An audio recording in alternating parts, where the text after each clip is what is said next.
Assalamualaikum warahmatullahi wabarakatuh. Waalaikumsalam.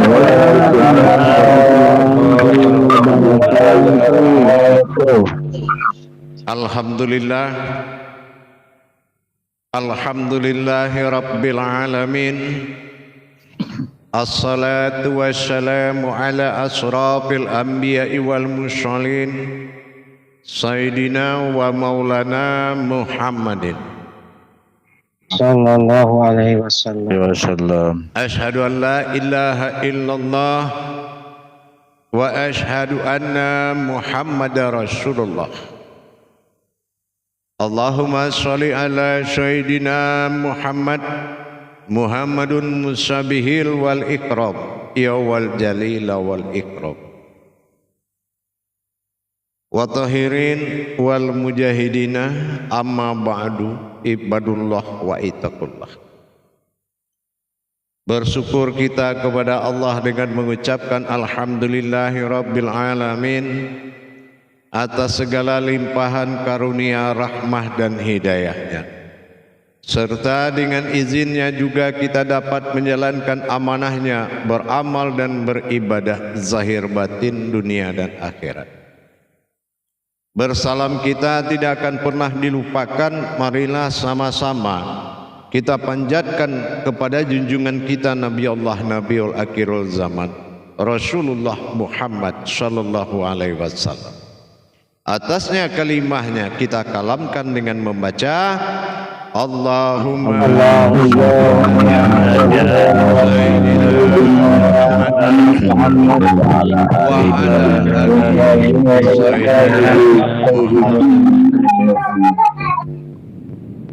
Jamaah yang dirahmati Allah rahimakumullah.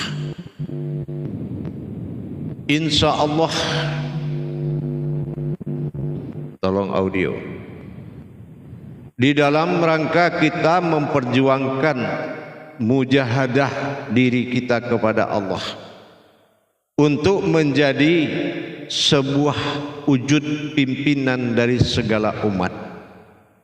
Ini diharapkan kita lebih menghayati kalam-kalam tersebut.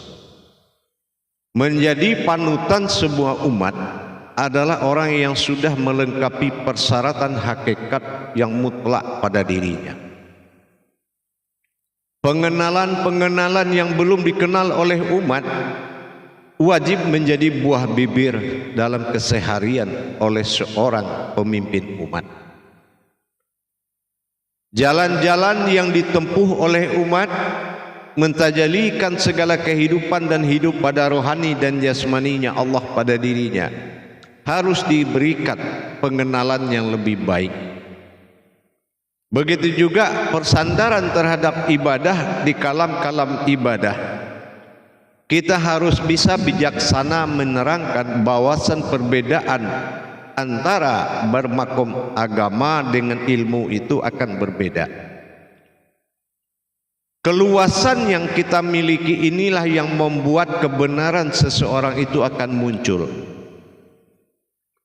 Bukan artinya kita menciptakan suasana, tetapi mengendalikan suasana. Tekanan-tekanan batin, sengketa-sengketa batin yang terjadi antara umat dengan Tuhan harus bisa kita selesaikan dengan jalan Tuhan. Memuliakan adalah salah satu tugas dari seorang pemimpin umat, adalah memuliakan orang yang memohon kepadanya, bukan merendahkan orang yang memohon. Kedatangan umat ke dirinya bukanlah kedatangan seorang manusia, tapi kedatangan dari utusan Allah yang harus dia bantu. Martabat-martabat keumatan tidak boleh dimiliki lagi oleh orang yang mewakili semua umat. Martabat-martabat keumatan harus diganti dengan martabat ketuhanan. Sebagaimana peraturan dalam fikih, fakah dan tasawuf, didahulukan seorang itu lebih dari orang lain. Ini adalah makom yang tetap di dalam Islam.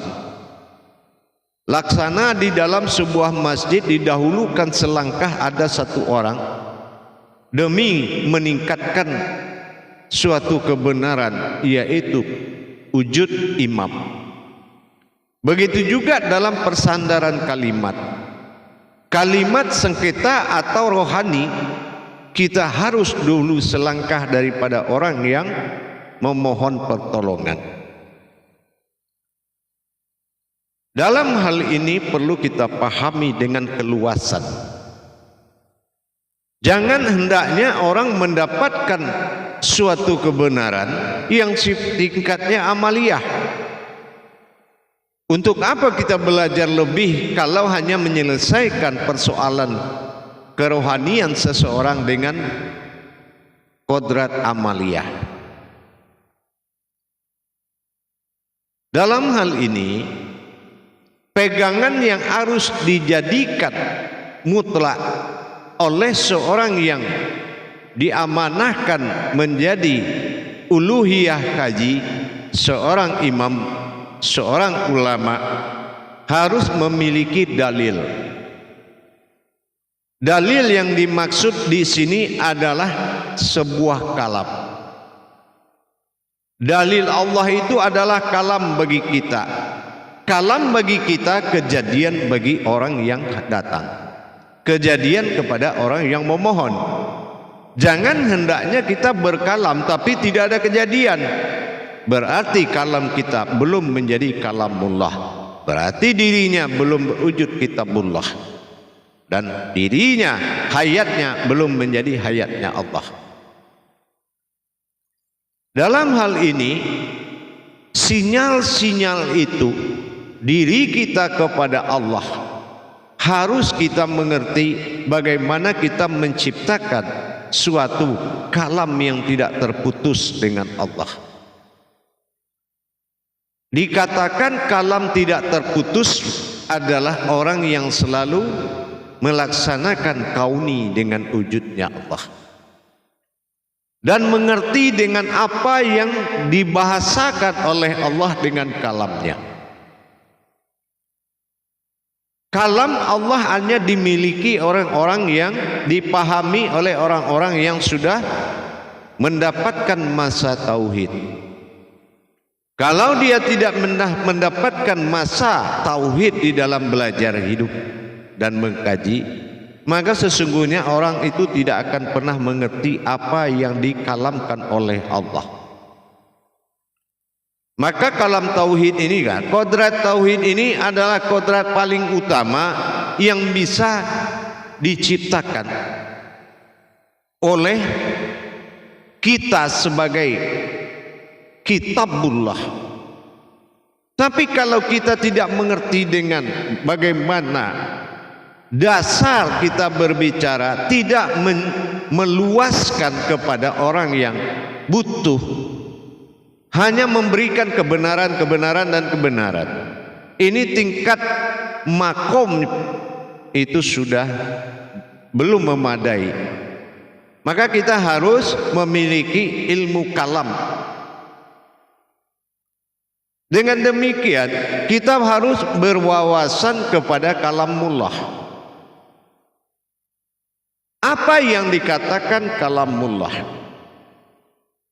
Banyak orang yang mengatakan kalau dia belum bertauhid, belum mengalami masa tauhid, selalu menyalahkan orang yang di dalam kalamullah dengan bahasa sesat dan lain-lain. Nah, kita contoh, kenapa dia bilang sesat? Karena dia tidak mampu memahami tauhid, maka terjadilah salah pengertian. Kalau kita lihat Al-Quran sebagai kalamullah berupa Alkitab. Al-Quran ini adalah Alkitab yang sudah tutup. Sudah tutup. Karena ayat untuk menuju kalamullah harus dia lebur ayat itu. Makanya Al-Quran tidak ada menambah lagi kalamnya. Tetapi apakah setelah Al-Quran ada Allah itu membisu? Allah itu diam, Allah nggak bicara. Kalau kalamnya sudah tutup di dalam Al-Quran, berarti hadisnya pun tutup. Tapi kalau hadis yang dimaksud Al-Quran dan hadis adalah kalam seorang yang kitabullah, itu namanya hadis.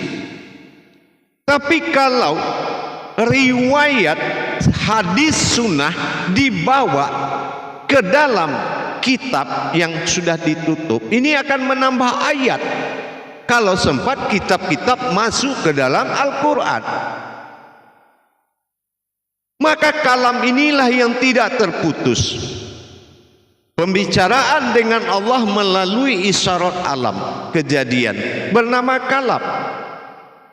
Hujan lebat, hujan deras, hujan angin, itu sudah kalam, itu bahasa. Sudahkah kita paham? Gempa sekian menit terjadi begini, itu bahasa, itu kalam. Petunjuk, zikir, marifat, masuk, wujud, semua wujud itu kalam. Inilah kalam. Tapi kalau Al-Quran, muatannya dalam satu lautan itu hanya satu tetes kalam Allah. Dalam satu lautan itu hanya satu tetes yang menjadi Al-Quran. Kedepannya tidak akan terputus kalam Allah sampai masuk ke alam makrifat, alam sifat, alam zat, alam batin. Semua terjadi kalam, perkataan dengan Allah, pembicaraan dengan Allah. Makanya tidak ada lagi pembahasan dalam Al-Quran, yaitu pengajaran hakikat. Karena kalam ini berfungsi setelah kita bisa menerima amanah yang dititip di dalam ayat. Maka kalam akan terus menjalankan dalam bentuk hayatnya Allah. Ada yang melalui nur, ada yang melalui zat, ada yang melalui batin, ada yang melalui wujud, ada yang melalui alam, ada yang melalui aras, ada yang melalui qudsi, ada yang melalui ilmu. Kalam Allah tidak terputus.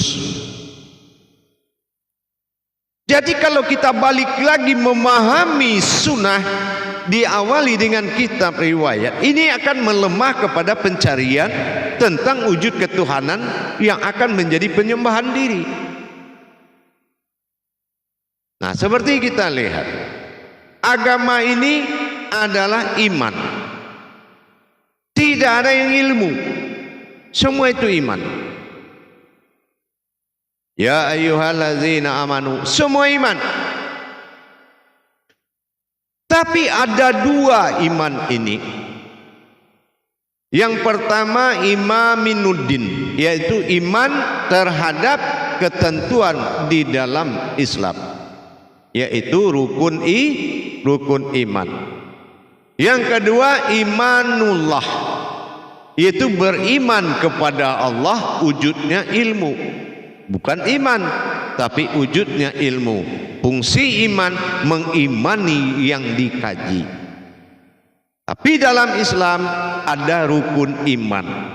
Ada apa rukun iman? Karena dia harus menyesuaikan dengan dua ibadah. Pertama jatuh amaliyah namanya, yang kedua jatuhnya ibadah. Kalau amaliyah ada di rukun iman, menertibkan akidah, akhlak dan akal serta memperingatkan nafsu. Itu fungsi rukun iman. Jumlahnya 6, kudratnya alam. Tapi kalau ini terjadi pengkawinan, kalau rukun iman masuk ke dalam kekuatan imanullah, ini akan membuat suatu kesia-siaan, kebatilan. Kenapa saya bilang kebatilan? Siapa yang mengatakan sholat berpahala, enggak sholat berdosa? Ini yang dikhawatirkan. Kalau dipandang dari sisi amaliyah, kalau dipandang dari sisi ilmu, memang yang sholat siapa? Nah, ini mentah dia. Nah, inilah perbedaan. Jadi dengan adanya keluasan kita dalam mengkaji, kalau kalam Allah itu tidak pernah terputus kepada umatnya, maka kita harus berhasil mengambil amanah yang ada dititip di dalam peraturan atau ayat. Tapi kalau kita belum bisa mengambil amanah, ya ayyuhallazina amanu, kamu lihat nih alif kata Allah. Nah, tapi di dalamnya ada pesan dari saya. Nah, itulah kira-kira. Kamu lihat nih ba. Nah, tapi di dalamnya ada pesan dari saya. Bahkan ada petugas-petugasnya dalam satu huruf. Nah, ini baru tuh berfokus kepada amanah, aminun. Inilah dasar aman.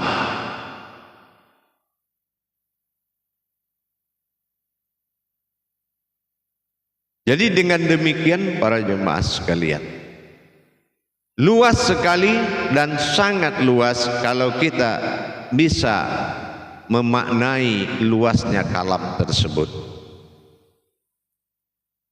Bahasa ke tingkat alam, kalamnya. Bahasa ke tingkat diri, kalamnya. Bahasa ke tingkat sifat, kalamnya. Bahasa ke tingkat wujud, kalamnya. Bahasa ke tingkat sir, kalamnya. Ini sangat luas. Begitu luasnya kalam Allah untuk bisa berhubungan tajalli Allah dengannya.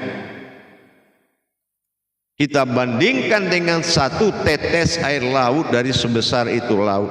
Itu adalah Alkitab. Tapi kalau kita sudah bisa menjadikan satu tetes ini selaut, inilah yang dicari oleh Allah. Tapi kalau dia lihat Al-Quran itu masih segitu-segitu aja, belum dia bisa menjadikan setitik itu selaut, berarti hadisnya atau kalamnya belum terjadi, belum diakui oleh Allah. Jadi kita harus luas dalam memaknai. Inilah kalamullah.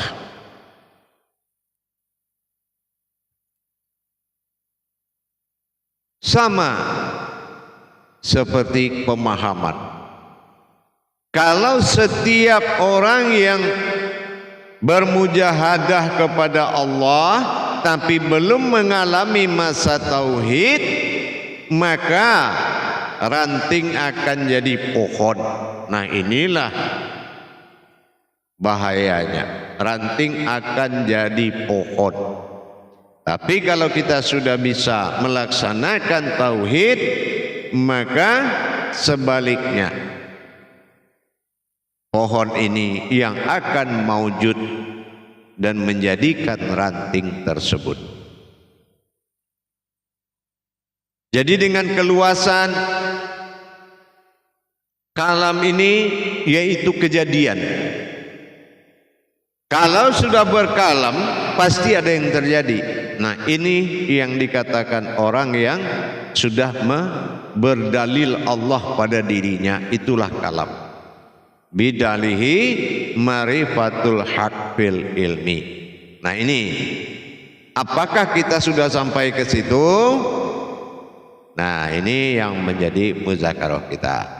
Apakah memang sudah bisa menjadikan satu tetes itu selaut, atau melihat selaut itu satu tetes?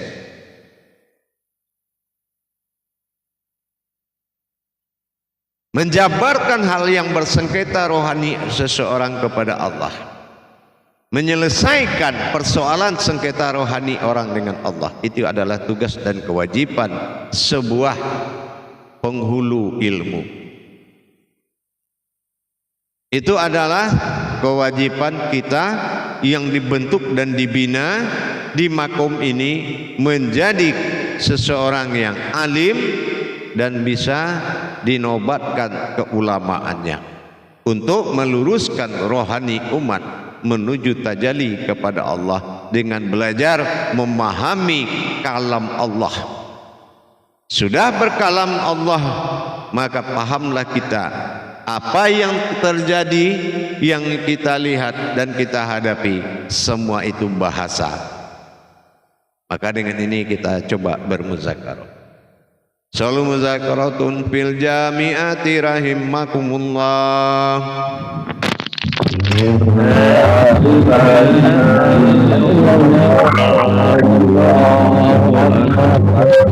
Silakan juru tablik melihat jamaahnya, memandu jamaahnya, insyaallah.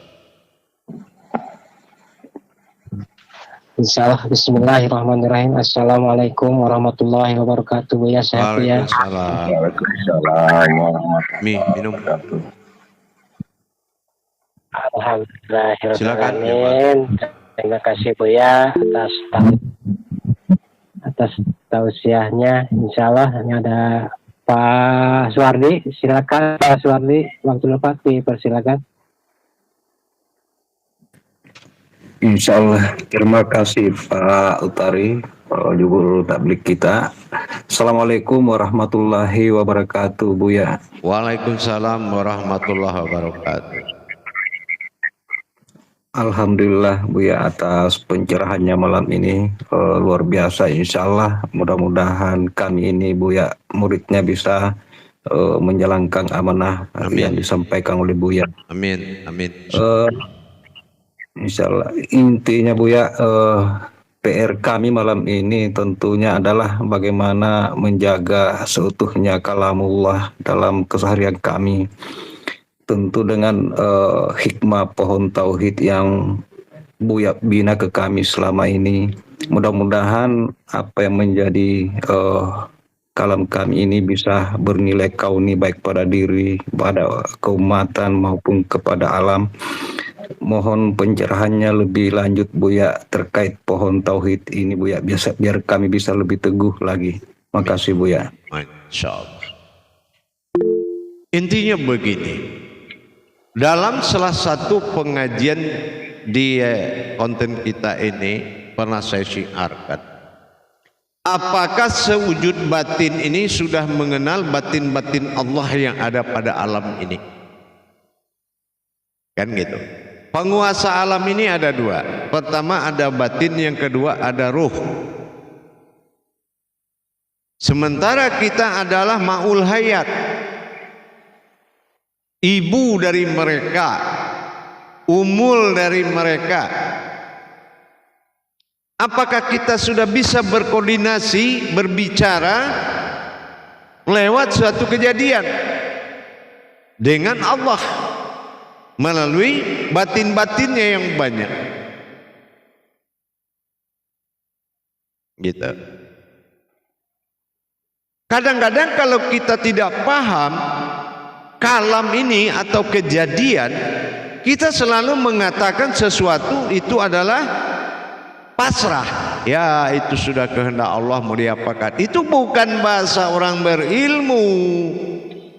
Itu percuma aja kita belajar kalau cuma bahasa sama kayak orang begitu. Ya. Pernah kita mendengar kalam-kalam orang di zaman dahulu. Kadang-kadang dia bahasa Indonesia aja bicara sama awan. Kenapa tunduk alam itu? Kita sudah gali ayat, semua ayat dilebur jadi marifat, ditendangkan, dihini segala macam. Enggak juga jadi-jadi. Kenapa orang tua-tua dahulu ketemu suah atau satu ekor hewan yang berbahaya, udah lewatlah, saya mau lewat, diam aja ya, kalau enggak saya yang lewat. Diam dan lewat. Nggak ada yang nuntut marifat-marifat, nggak dikajinya itu apa macan segala macam. Kenapa dia bisa berkalam menjadi kejadian? Apakah kalam kita sudah mengandung kejadian atau kalam ngawur? Tentu kita harus melihat kodrat kalam itu sendiri. Kodrat kalam itu datang dari mana? Pembentukan hubungan antara rahasia dengan batin sudah terjadi atau belum? Kodrat rahasia adalah diri, kodrat batin adalah alam. Apakah keduanya ini sudah ada hubungan sir? Tentu harus kita pikirkan.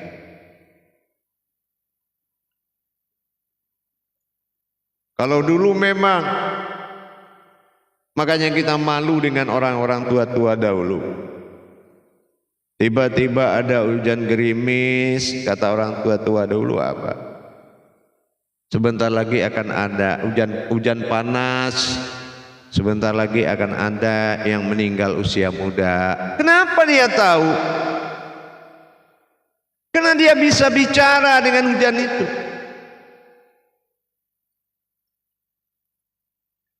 Dan kenapa dia bisa berhubungan dengan alam ini? Apa dia kaji semua?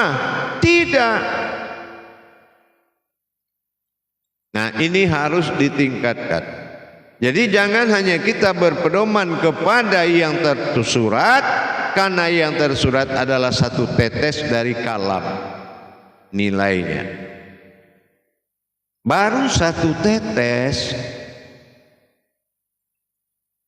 Yang selebihnya hubungan hablum minallah dengan Allah tidak tertera lagi di dalam tulisan itu. Kenapa?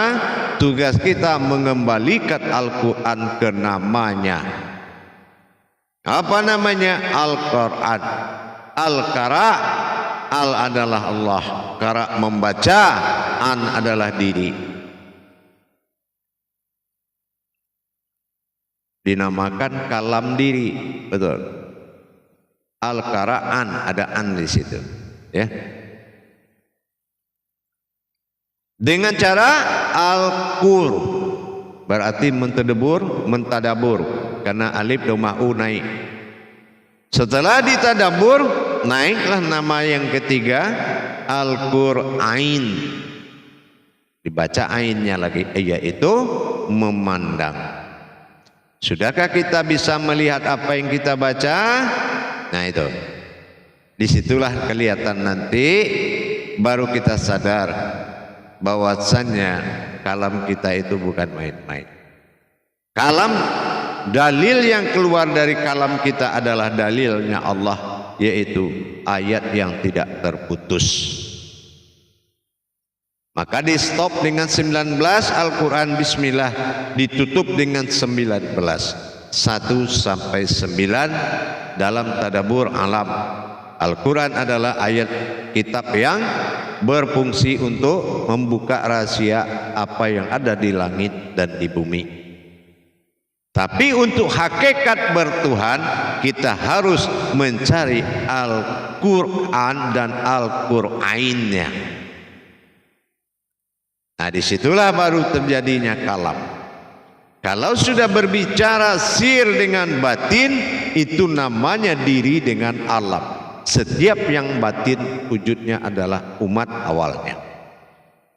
Nah, seperan apa kuatnya batin itu, sebagaimana dari apa asalnya semua. Batin mana yang menjadi uluhiyahnya alam. Dan apakah kita sudah dihormatinya? Apakah kita sudah umul hayat bagi dia? Kalau sudah, seperti apa kita dilihat dia? Kan harus itu diproses, paham? Alhamdulillah, insya Allah Bu ya, insya Allah. Doakan Bu ya, insya Allah. Insya Allah. Baik, dilanjut. Terima kasih banyak Bu ya. Assalamualaikum warahmatullahi wabarakatuh. Waalaikumsalam. Waalaikumsalam. Insya Allah dilanjut ke Pak Imam Ridho. Silakan Pak Imam Ridho, waktu tempat dipersilakan. Baik, terima kasih juru tablik. Assalamualaikum warahmatullahi wabarakatuh Bu ya. Waalaikumsalam warahmatullahi wabarakatuh. Semoga Buya sehat sampai sedetik ini, diberikan kekuatan, kesehatan, insya Allah, sampai bisa membimbing kami terus Buya. Insya Allah. Amin. Amin. Terima kasih doanya. Insyaallah Buya, amin ya rabbal alamin. Jadi menarik Buya, Buya bagaimana kita memahami dan mempertahankan atau mentajamkan kata salah dalam kalamullah tadi Buya. Jadi ketika kita mendengarkan kajian Buya beberapa waktu itu Buya, ada 3 kan Buya, rasa, memandang dan merasakan. Ini kalau kita bisa mempraktekkan itu ke situ Buya, ternyata mungkin bisa ya Buya untuk menggunakan yang Buya sampaikan bahwasanya kalau Allah yang tersirat dan tersurat ini mampu kita bisa memahaminya. Mungkin begitu, mohon diuraikan Buya penjelasannya lebih bagus lagi. Baik. Jadi begini, kalau itu adalah suatu tajalli yang dilaksanakan oleh diri batin atau dikatakan ainun sabitah. Iya Buya. Tetapi dalam proses hakikat, bagaimana proses antara batin dengan sir yang harus ditajalikan seperti layaknya diri sifat memperlihatkan 5 langkah untuk menjadi Tuhan oleh sekalian alam. Berdirinya diri sifat dalam menghadap kepada batin alam setiap waktu dari 4 kodrat pada zuhur, 4 asyar, 3 maghrib, 4 isya, 2 subuh. Sudahkah 17 ini benar-benar si 7 ini sujud ke si 1? Satu ya Buya. Nah, ini butuh praktek. Bagaimana yang 4 di zuhur itu dengan bertajalinya diri sifat dalam Al-Fatihah, dia tunduk, dia sujud memuji diri sifat penghulu dari segala diri. Ini yang dikatakan sifat alam menyembah, sifat umat menghadap. Kalau menyembah jarak jauh, gitu. Kalau menghadap luput dalam 1 kodrat. Insyaallah. Nah, ini kemampuan tajalli dari sir kita kepada wujudnya, ini sangat menentukan adabnya sebuah wujud diri yang dinamakan diri sifat pernah lenyap di dalam sebuah wujud. Artinya lenyapnya menyembahnya sifat kepada wujud. Ini terlebih dahulu harus disukseskan.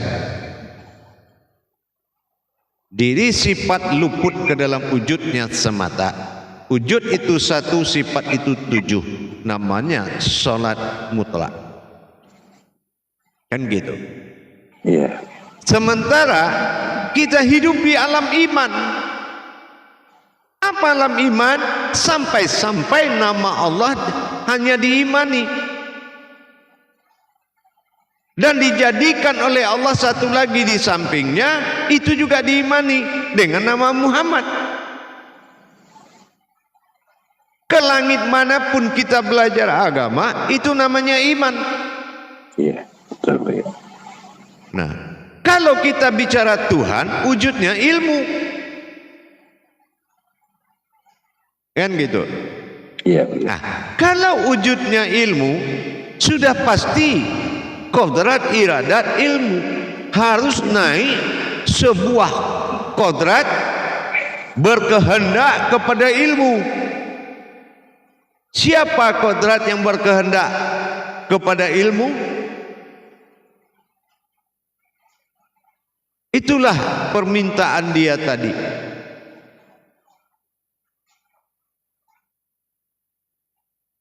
Inilah wujud kesimpulan dari segalanya. Kalau kita sudah bicara tubuh, stop bicara nur zat dan batin, kan gitu. Iya benar. Nah, kalau dipisahkan itu bukan tubuh namanya. Ya, kan gitu. Iya. Berarti selesai sudah sempurna menjadi tubuh, kan gitu. Nah, kalau masih nur ditajalikan dengan zat, untuk apa tubuh? Tumang tubuh itu siapa? Kan gitu. Betul, ya. Nah, makanya kita harus mengambil kesimpulan alapa, Ya. dihimpun menjadi satu. Mau cari zat, mau cari apa aja sudah ada menjadi tubuh, kan gitu. Mau sir, ruh sudah ada jadi tubuh. Ya, jadi satu sudah, ya. Persoalannya, kalau memang kaji kita sudah menuju kepada sifat wujud dan wujud, bukan artinya dua, kan gitu. Ya, ya. Nah, seperti yang saya sampaikan dalam kajian, kalaulah sebuah air menjadikan dirinya asin, siapa yang bisa melarang? Ini kita contohkan. Ya, ya. Ya. Dan asin menjadikan garam. Nah, karena dia berkehendak dirinya, air ini kalau kita umpamakan, dia ingin menjadi asin, baru ada garam. Betul. Betul, ya. Nah, terus apa bisa garam menjadi air? Bisa. Garam masukin ke laut, maka dia larut menjadi garam. Maka garam yang terlihat tadi hilang. Ya, Itulah kita. ya, menjadi satu. Nah, tinggallah namanya berubah asma menjadi laut. Oh, iya, ya. Nah, Betul, ya. kalau kita kaji mana laut, enggak ada. Ya, betul, ya. Ya, ya. Ah, bagaimana memisahkan antara rasa asin dengan air? Kan nggak bisa, Nggak bisa, Bu, ya. nggak bisa. Inilah marifatur hadim tadi. Inilah kadimnya Allah. Pisahkan olehmu cabai dengan pedas, pisahkan olehmu air dengan asinnya, baru kamu pisahkan Allah dari saya. Kan gitu. Masya Allah. Ya, gitu.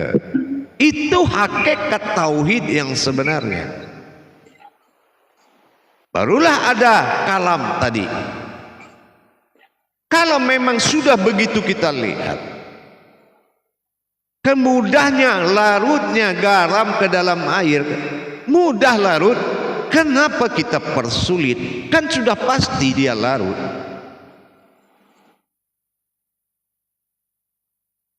Gitu. Berapa kerasnya garam itu, keras sekali. Tapi kalau dengan asalnya dia lembut dia lagi. Gitu. Kembali ke asalnya. Kembali ke asalnya. Betul, ya. Jadi tidak ada yang menjadikan dia asin, hanya dia berkehendak saya mau jadi air asin. Ya? Tapi tujuannya apa? Karena ingin menciptakan garam. Kan gitu. Betul, Bu, ya. Nah, garam minta lagi nama ini lamra lain yang bikin sulit.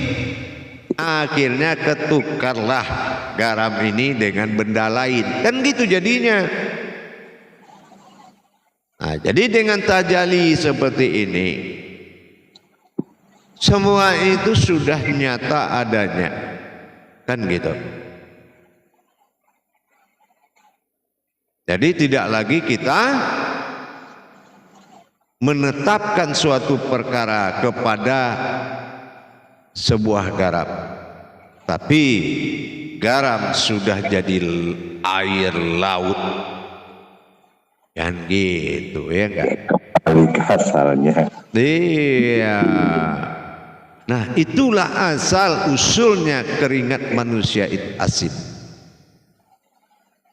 Bagian dari pembuktian qadarullah. Katakan dari zaman dahulu nenek moyang kita bilang, apa katanya? rantau sakti, rantau bertuah laut pun sakti. Derajat ada pada yang zahir, kesaktian ada pada ilmu, kan gitu. Disinilah akan dijadikan sebuah kodrat laut. Gitu. Kalau sudah bertemu dia, maka asmanya berubah menjadi laut. Terus kalau kita ingin tahu kaji apanya, kebenarannya, kan nggak perlu berenang ke dalam laut sana. Ambil aja pakai telunjuk sedikit dijilat asin, yakin kita. Kan gitu. Nggak perlu kita berenang ke tengah laut untuk mencari ikan laut asin, kan nggak mungkin. Dan keberadaan wujud itu tidak mengganggu kepada alam-alamnya yang lain. Keberadaan dia malah menjadi tempat kehidupan para makhluk. Itulah diri kita, sumber kehidupan daripada semua makhluk. Tapi buktinya dia tidak merubah. Tidak ada satu ekor pun ikan yang dia jadikan asin, meskipun ombaknya tiap malam 24 jam. Betul, ya. Karena nggak ada hubungannya dengan ikan asin dengan laut asin. Laut asin karena air ingin jadi asin, kan gitu. Nah, samalah dengan kita. Kalau dia ingin jadi umat, ya kan? Berarti umat harus tahu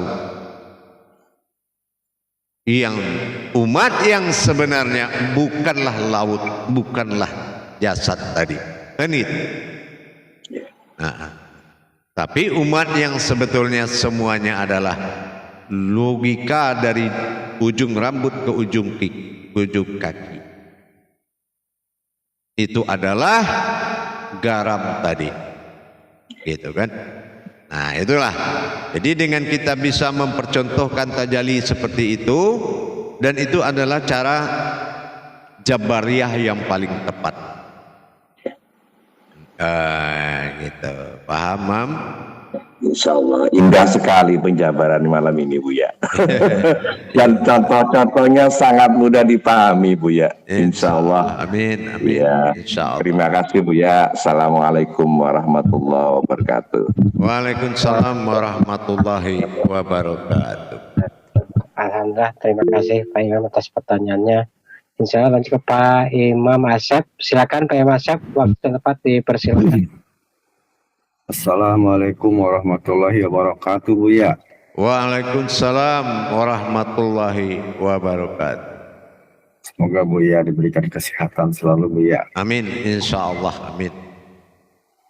Tadi Buya mengkalamkan tentang salah satu dari tugas kita adalah untuk menyelesaikan sengketa rohaninya umat, Buya. Dan itu kita harus punya dalil yang menjadikan satu kejadian, ya. Dan dalam kaitannya dengan makom istiqomah ini, apa yang harus kami lakukan, ya? Ya, itu sudah pastilah, ya. Sudah pastilah ada penterjadian ke situ. Tapi yang lebih diambil hikmahnya dari semuanya tadi itu, berubahnya kata menjadi dalil itu kan dasarnya dari kodrat. Ya. Dasarnya dari kodrat. Kenapa? Karena kalam ini kan adalah kejadian. Terus siapa yang sanggup menyelesaikan masalah manusia? Pernahkah kita berpikir mana manusia pertama yang dijadikan oleh Allah?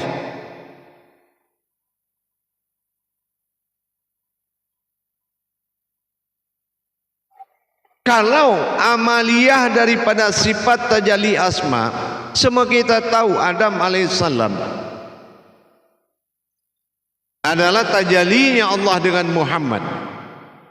Alif dal mim, dohir, dua kali atar'a, dua kali kasro'at. Tetapi persoalan rohani, siapa manusianya, yang bisa menyelamatkan manusia. Ini yang harus menjadi suatu pikiran, menjadi suatu buah pikir yang harus dicapai. Gitu. Ini kodrat tadi. Paham kira-kira, Mam? Insya Allah Buya. Baik. Baik jemaah, saya kembali 10 menit lagi. Insyaallah. Assalamualaikum warahmatullahi wabarakatuh. Waalaikumsalam warahmatullahi wabarakatuh.